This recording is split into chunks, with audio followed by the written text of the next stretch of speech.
folks, Plastic Eric here, Plastic Soundwave Cult, here for a lovely spring edition of Collection Connection, the game that's just an excuse to talk about music. It's a game I play with my brother Bryce over on Good Show Ponsonby. Every Monday, I show a record, then Bryce finds a connection to that record in his collection and does a video on Thursday. Then I find a connection to his album, to another album in my collection, and show it again on Monday. So we go back and forth, 2 shows a week that wrap it all up, each chain a bit. And you guys get to guess what the connections are. The last person to get the correct answer was Murdoch over at Murdoch's Music Minute.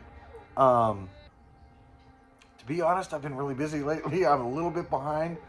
The last thing I saw from him was about the Kinks, and I know he did at least one other video that I need to get caught up on. Very sorry, Murdoch. I'll get caught up, I promise.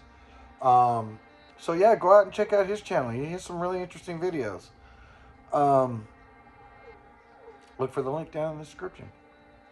So with that, I want to talk about the connection that he guessed right between AC/DC's Back in Black and then with Pet Shop Boys' Very.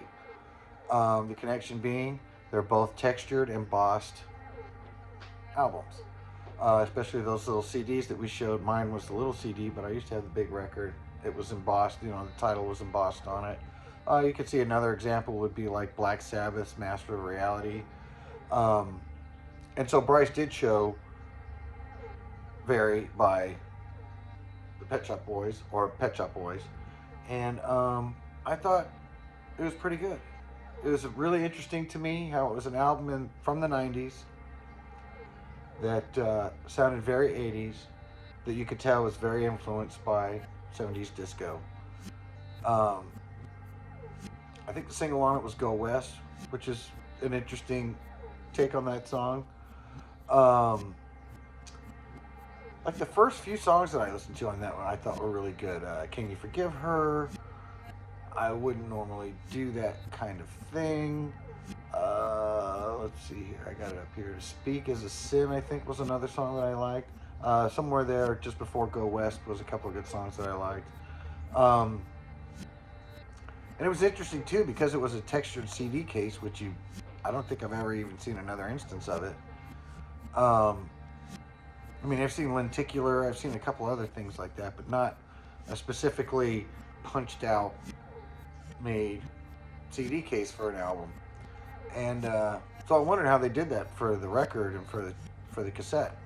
And it turns out that this is the design that they went with for the vinyl record, and this is the design that they went through with the cassette tape.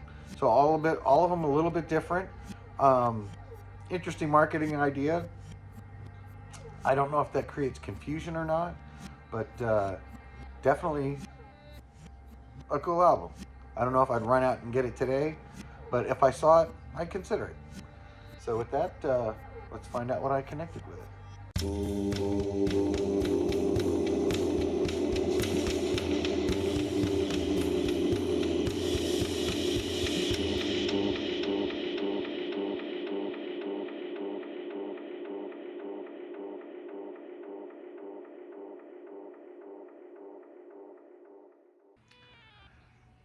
And so the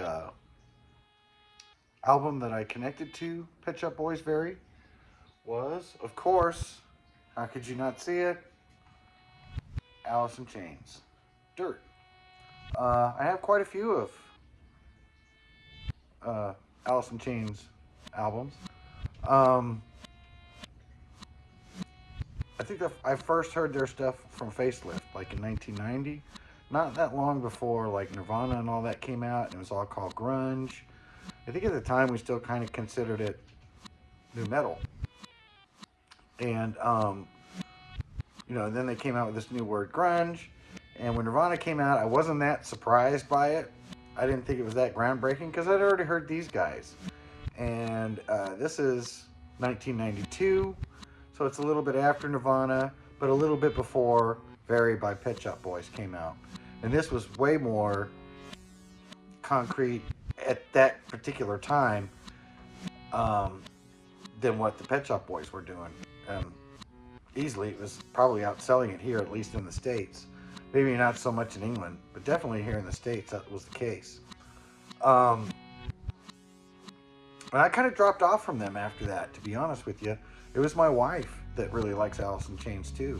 She brought in a couple CDs, and I think since then I bought the unplugged one. But we pretty much got all of them, at least, you know, back in the day from the 90s. Golly, and this album here had so many killer songs on it. Them Bones, Rooster, Godsmack, Angry Chair, Wood are just some of the songs that were, I believe, big hits when it came out. All of these songs on this album are totally solid. I mean, what can I say about it? It's so good. I know at least there's one guy out there who knows what I mean. Cosmic Brian, I believe, is a big fan of these guys as well. I think he's done some cover bands of Alice in Chains. I might be speaking out of turn. I hope I'm not. But these guys influenced a lot of other people. I think Nirvana really did give grunge its wide open door to the average person. But I think these guys were doing it first, and bands like Mudhoney and I think even, I want to say I was already listening to Soundgarden before Nirvana came out.